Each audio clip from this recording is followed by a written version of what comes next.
बिल्कुल वो जो एक आंसू वो आंसू टिकैत बाबा के आंखों से निकले, वो एक इंसान के आंखों से नहीं, वो एक किसान का आंसू था। और उस किसान के आंसू को देखकर बिल्कुल रोया, मतलब रुका नहीं गया। तो बिल्कुल लगा कि वो हमारे लिए लड़ रहे हैं, हमारे भविष्य के लिए लड़ रहे हैं। क्योंकि मैं एक किसान परिवार से हूँ, किसान परिवार की बेटी और बहू हूँ। मुझसे रुका नहीं गया। मुझे लगा कि ठीक है, घर की कुछ जिम्मेदारियाँ होती हैं, लेकिन जिम्मेदारियों के साथ साथ कुछ हमारा फ़र्ज़ है। और मेरा फ़र्ज़ अभी फ़िलहाल जो मौजूदा माहौल बन रहा है कि किसान जो अपनी हक़ के लिए लड़ रहा है, अपने हक़ के लिए खुले आसमान में इस कड़कड़ाती ठंड में 2 महीने से बैठा हुआ है, तो इतना फ़र्ज़ तो मेरा भी है कि मैं 2 महीने के बच्चे को लेकर निकल सकती हूँ। अगर मैं निकलूँगी, अगर मैं एक नारी शक्ति का प्रतिनिधित्व कर रही हूँ, अगर मैं निकलूँगी तो मुझे देखकर शायद महिलाओं में वो शक्ति जागृत होगी और मैं 2 महीने के बच्चे के साथ निकल सकती हूँ, तो संपूर्ण देश की नारी निकल सकती है। कि मेरा यही कहना है, जो यहाँ पर किसान बैठा हुआ है वो पागल नहीं है। मतलब सरकार कह रही है कि ये फ़ायदे के हैं। अगर ये फ़ायदे के हैं तो किसान इनको क्यों स्वीकार नहीं कर रहा है? अगर ये फ़ायदे के हैं तो किसान इनको क्यों स्वीकार क्यों नहीं कर रहा है?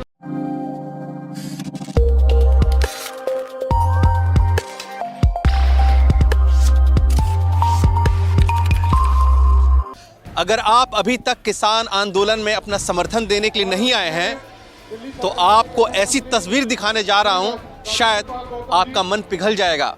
बहुत बहुत स्वागत है आपका। सबसे पहले मैं ये जानना चाहता हूं कि आप आई कहां से हैं यहाँ पे? मैं राजस्थान से हूँ। वैसे मेरा गांव खुर्रा है। खुर्रा तहसील लालसोट, जिला दौसा से हूँ। हाँ जी, जिला दौसा से हूँ। तो ये कैसे मन में आया विचार कि 2 महीने के बच्चे को लेकर के आप इस आंदोलन में आ गई हैं? स्टेज पे बिल्कुल शेरनी बनी हुई थी आप। देखिए, बिल्कुल वो जो एक आंसू वो आंसू टिकैत बाबा के आंखों से निकले, वो एक इंसान के आंखों से नहीं, वो एक किसान का आंसू था। और उस किसान के आंसू को देखकर बिल्कुल रोया, मतलब रुका नहीं गया।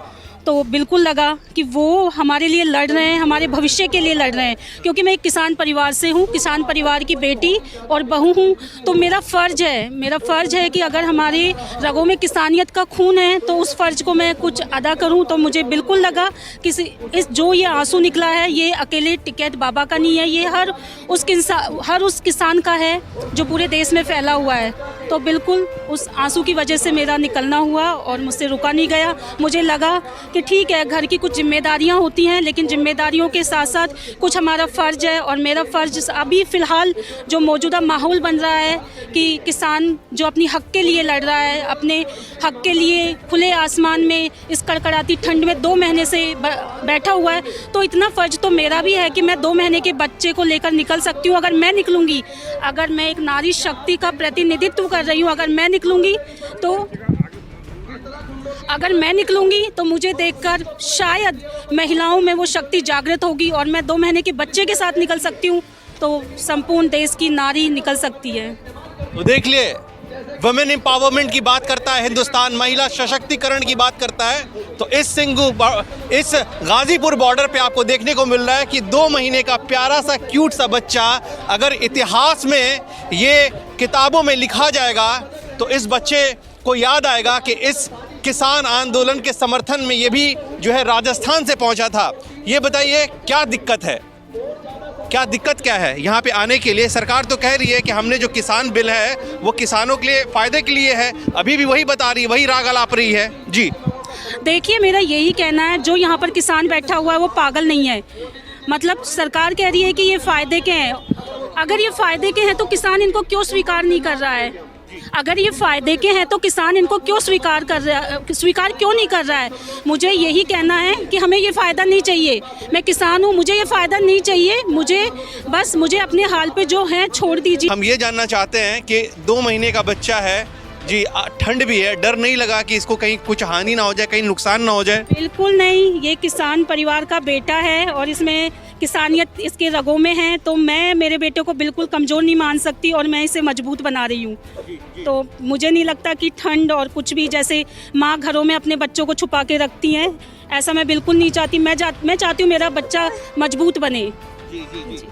तो मोदी जी, अगर आप तक ये खबर पहुँच रही हो और इस खबर को आप देख रहे हो तो थोड़ी सी इंसानियत दिखाइए। बिल्कुल, मैं जब तक 2-3 दिन तक यही हूँ और बिल्कुल थोड़ा बच्चा छोटा है, लेकिन फिर भी जब भी मेरी ज़रूरत होगी मैं आकर यहाँ खड़ी होंगी, अपने दोनों बच्चों के साथ खड़ी होंगी। मैं कंधे से कंधे मिलाकर लड़ूंगी क्योंकि मैं किसान परिवार से हूँ। बिल्कुल मैं अंत तक लड़ूंगी, अगर मरना भी पड़ा तो मैं मरूंगी।